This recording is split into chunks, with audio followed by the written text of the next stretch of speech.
Have you ever driven down a lonely road late at night?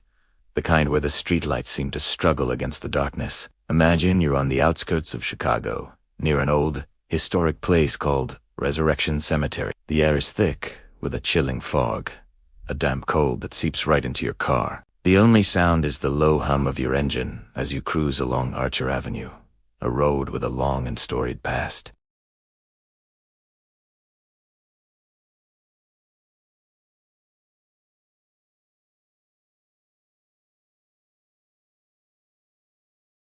Then, you see something. Up ahead, caught in the weak glow of a distant streetlight, is a figure. It's faint at first, almost like a swirl of mist. But as you get closer, the shape becomes clearer. It's a person, standing alone on the side of the road, dressed in white. A young woman. It looks like with long, light-colored hair. She's just standing there, motionless. Your heart starts to pound a little faster. What is anyone doing out here, at this hour, dressed like that? There are no houses nearby, no broken-down cars, just the dark road, the fog, and this solitary figure in white. This isn't just a scene from a horror movie. For decades, drivers along Archer Avenue have reported this exact same, terrifying encounter. They've seen a young woman in a white party dress, sometimes trying to flag down a ride, sometimes walking silently along the shoulder. They call her Resurrection Mary, Chicago's most famous and perhaps most tragic ghost. Her story is a chilling piece of local folklore, a mystery woven into the very fabric of the city. But who was she? And why does her spirit still wander this lonely stretch of highway? The most popular legend says that Mary was a young woman who spent an evening dancing with her boyfriend at the O. Henry Ballroom, which is now the Willowbrook Ballroom. They had an argument, and Mary decided to walk home, alone, down the dark and cold Archer Avenue. She never made it.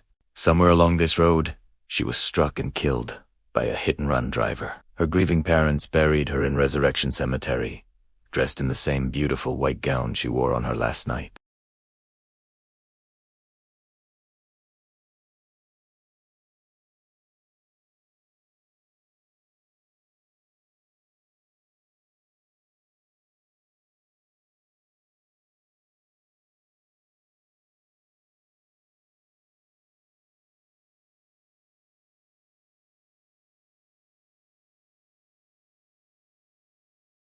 Some drivers reported that she would simply ask to be let out, and then walk directly through the locked cemetery gates.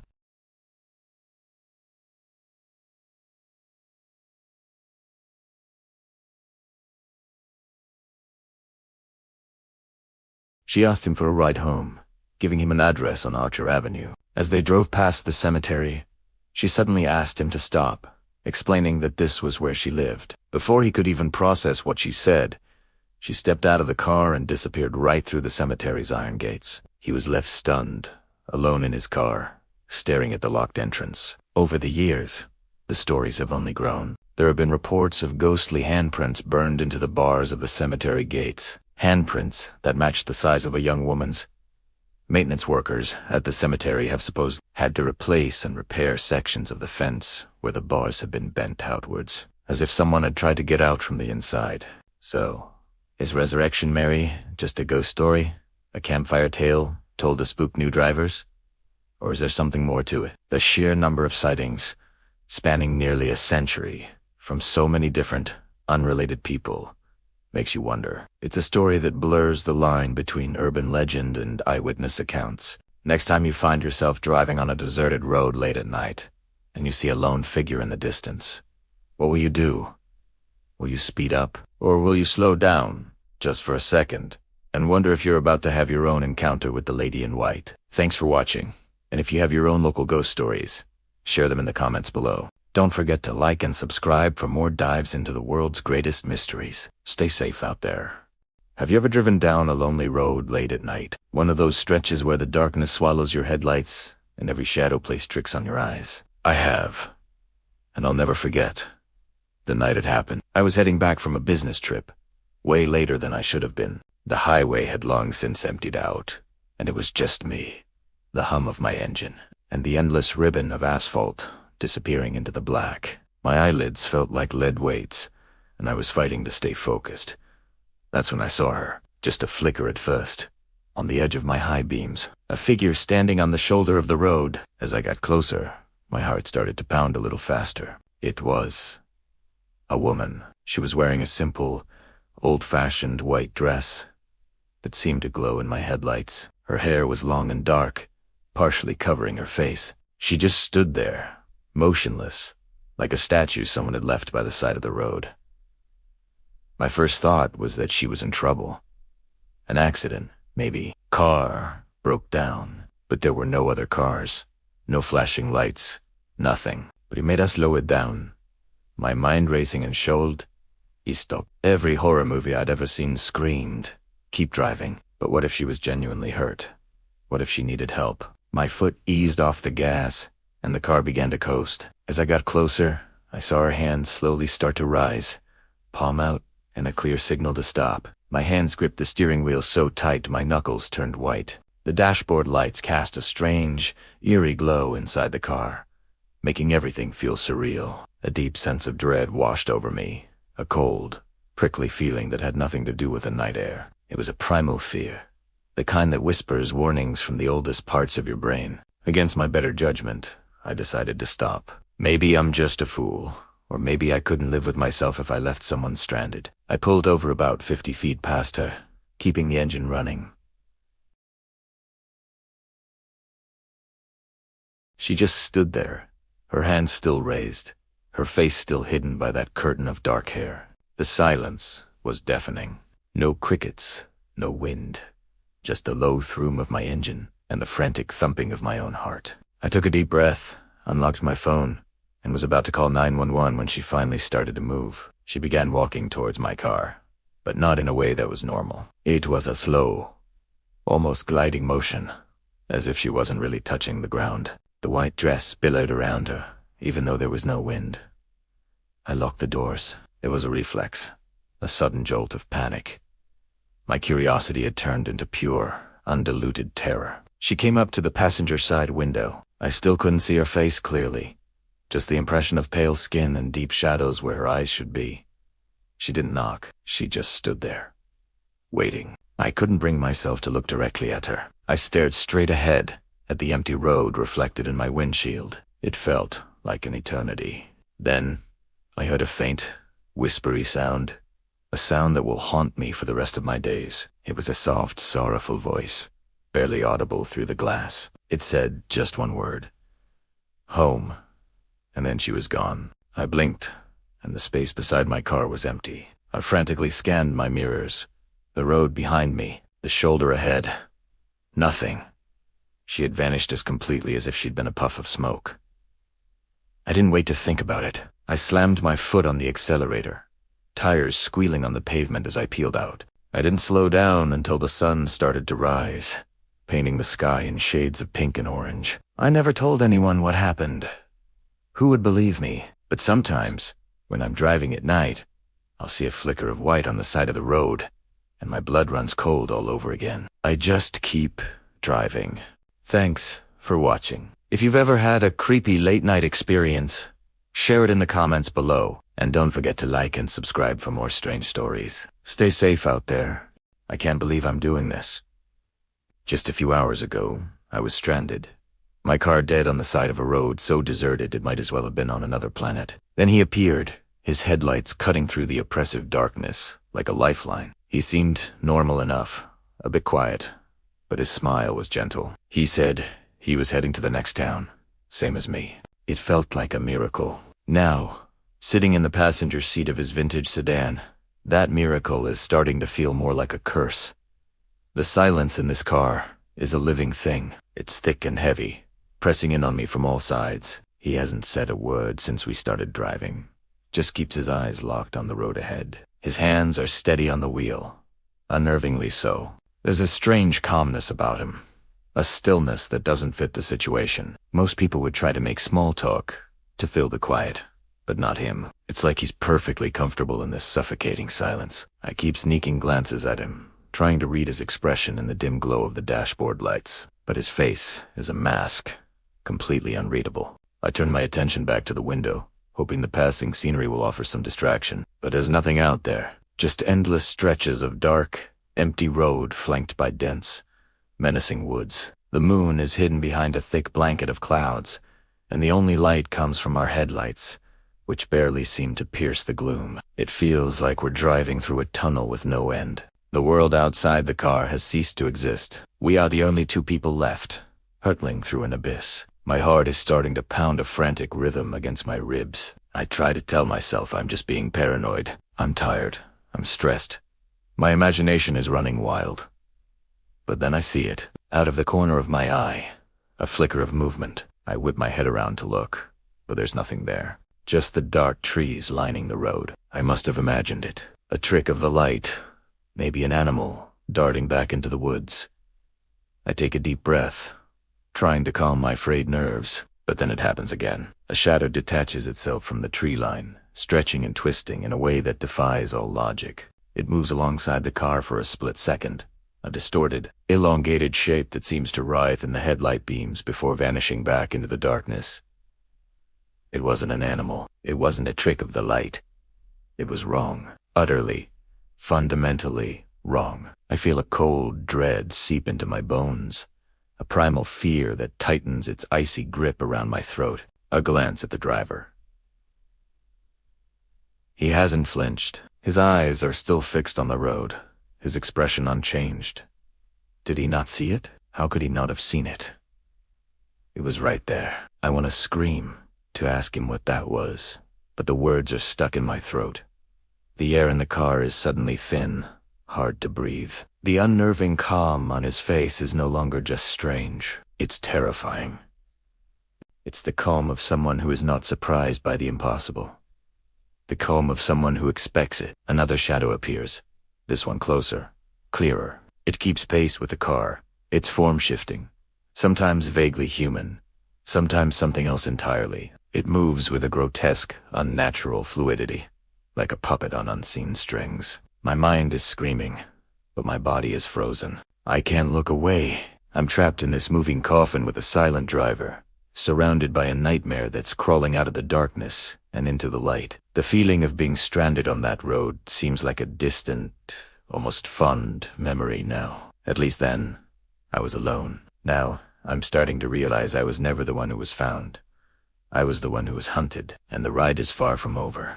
The iron gates of the cemetery loomed ahead, their dark spires like skeletal fingers reaching for the bruised, twilight sky. A thick fog was rolling in, not the usual gentle mist, but a heavy, almost living blanket of gray that clung to the ancient trees lining the road. I checked my rearview mirror, a nervous habit I'd picked up from years of driving these lonely country lanes. She was still there, huddled in the back seat, her face a pale oval in the dim light. Her eyes were closed, and for a moment, I thought she might be asleep. The silence in the car was profound, broken only by the low hum of the engine and the soft crunch of gravel under the tires. I remember thinking how strange it was. She hadn't said a single word since I'd picked her up on the side of the road, miles back, just pointed a trembling finger down this forgotten path. She was soaked from the rain that had just passed, her thin dress clinging to her slight frame. I'd offered her my coat, but she'd just shaken her head, her gaze fixed on the road ahead.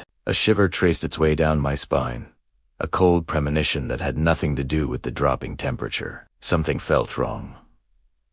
Deeply, fundamentally wrong. I glanced forward to navigate a sharp turn, the headlights cutting a weak path through the encroaching fog. The cemetery gate was closer now, maybe 100 yards away. A sense of unease settled in the pit of my stomach, heavy and cold. I decided to try talking to her again, maybe ask her name, where she was going. Breaking this oppressive silence felt urgent, necessary. "We're almost there," I said, my voice sounding unnaturally loud in the confined space. "Is this where you wanted me to drop you off?" "No," answered. I risked a quick glance in the rearview mirror again, and my heart stopped. The back seat was empty. It wasn't just empty, it was as if she had never been there at all. The seat was dry. The indentation where she had been sitting was gone. The air, which had been thick with the scent of rain and damp earth from her clothes, now smelled only of the car's old upholstery. My breath hitched in my throat. I slammed on the brakes, the car skidding to a halt with a screech of tires that tore through the quiet evening. The sudden stop threw me forward against the steering wheel. My mind raced, trying to make sense of the impossible. Did she jump out? No. I would have heard a door open. The locks were engaged. I twisted around, my eyes frantically scanning the empty back seat, the floor, the space where she should have been. Nothing.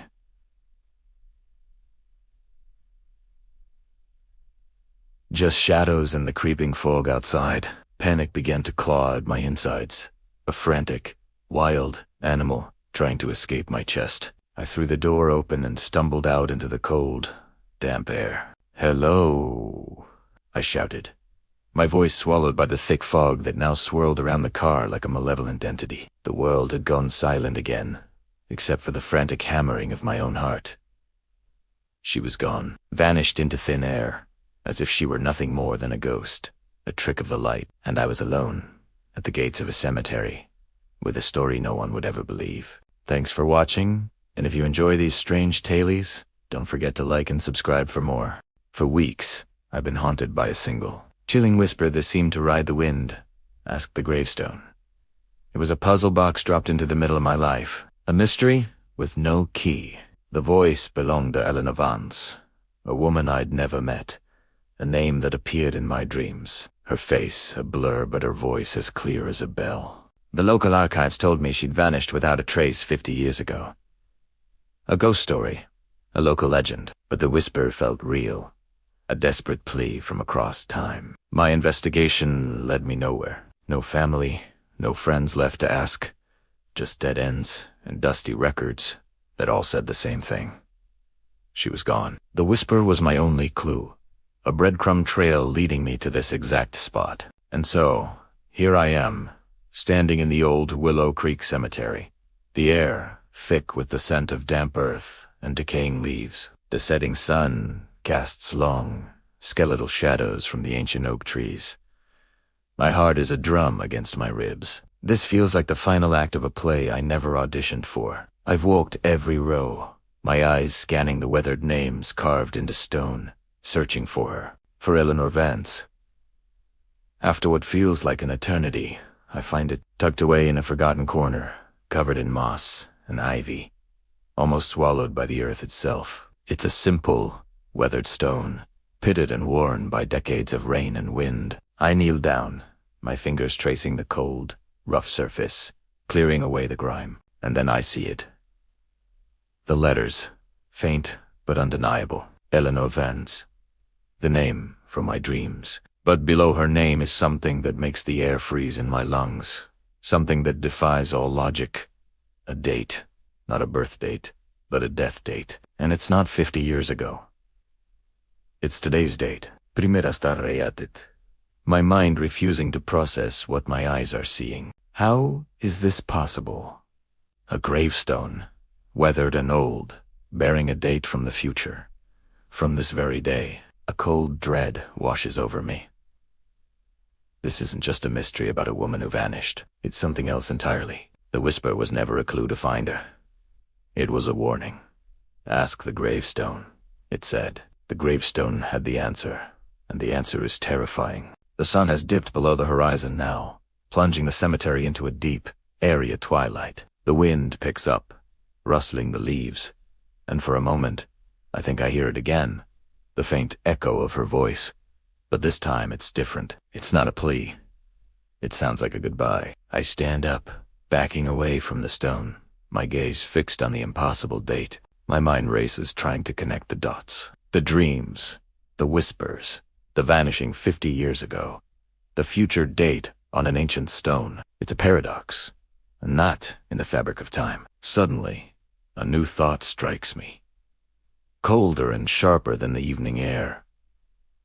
The archives said she vanished. They never said she died.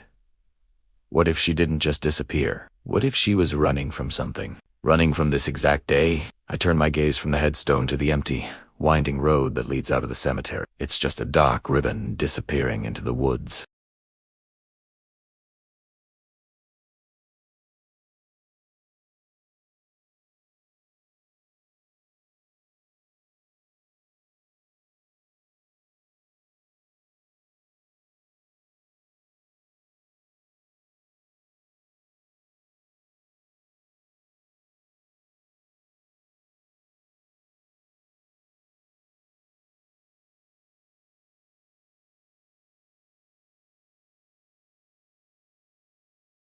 Alright, let's dive into one of the most chilling and bizarre ghost stories I've ever come across. This isn't your typical haunted house tale. This is the story of the phantom hitchhiker of Highway 93.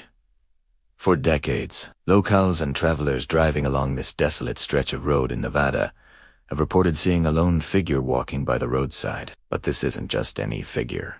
It's described as a man, sometimes a woman, dressed in old-fashioned clothing, almost like they've stepped out of a different era. The sightings always happen at night, usually after midnight. Drivers see the person up ahead, thumb outstretched, looking for a ride. Naturally, some good Samaritans pull over to help, but when they do, one of two things happens. Either the figure vanishes into thin air the moment the car stops, or they get into the back seat without a word. The driver, a bit spooked, will start driving, maybe try to make conversation. After a few miles, they'll glance in the rearview mirror and find the back seat empty. The phantom passenger is gone, leaving behind only a cold spot and the lingering scent of old perfume or stale cigar smoke. Now, you might be thinking this sounds like a classic urban legend, and you're not wrong. The Vanishing Hitchhiker is a story told all over the world. But what makes the Highway 93 case so compelling is the sheer number of consistent, independent reports over so many years.